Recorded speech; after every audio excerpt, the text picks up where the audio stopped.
اول حاجه هنشوفها مع بعض هنا في تدخل بقوه من لعيب نادي الزمالك. هنشوف مع بعض هتلاقي فيه التحام بالقدم. طبعا هنا الالتحام موجود وكان المفروض الحكم يحسب فاول، لكن هنا الحكم ما حسبش اي حاجه في اللعبه ديت.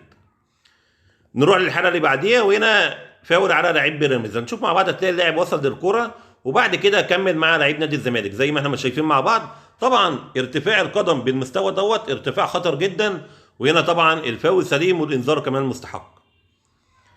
نروح للحاله اللي بعديها وهنا كان لعيب نادي الزمالك بيطلب بضربه جزاء. نشوف مع بعض هتلاقي فيه التحام، بس التحام طبيعي جدا ما بين الاثنين لعيبه. هنا بقى لو الحكم شايف ان اللاعب ده بيمثل كان لازم يديله انذار، لكن الحكم راح يتكلم معاه طبعا يعني بطريقه غريبه جدا. انت راح تتكلم معاه بناء على ايه؟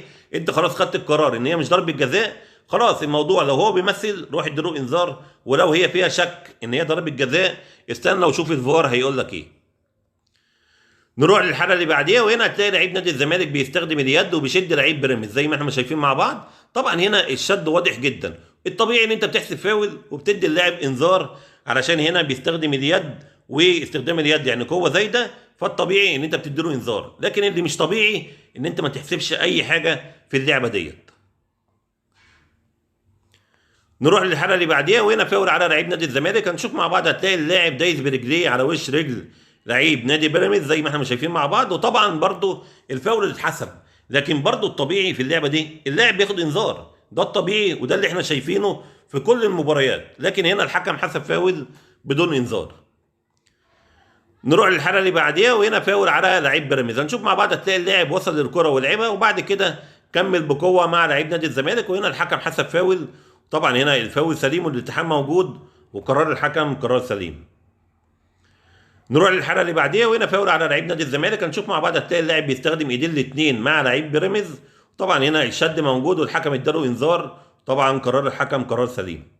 نروح للحاله اللي بعديها هنا فاول على لعيب نادي الزمالك. هنشوف مع بعض هتلاقي اللاعب بيستخدم اليد زي ما احنا ما شايفين مع بعض، وطبعا هنا الفاول سليم وقرار الحكم سليم. نروح للحاله اللي بعديها وهنا فاول على لعيب نادي الزمالك. هنشوف مع بعض هتلاقي فيه التحام بالقدم. طبعا هنا الالتحام موجود وقرار الحكم سليم. نروح للحاله اللي بعديها وهنا برضو في تدخل بقوه من لعيب نادي الزمالك زي ما احنا ما شايفين مع بعض. الطبيعي برضو ان هنا كان لازم حكم الرايه يقول للحكم ان في تدخل بقوه، لعبه زي دي لازم معاه انذار، لكن هنا الحكم حسب فاول بدون انذار زي ما احنا ما شايفين مع بعض. هنا خلاص اللاعب ما بيلعبش على الكوره، لعب على قدم لعيب بيراميدز وداخل برجليه على وش رجل لعيب بيراميدز، كان لازم الحكم يديله انذار.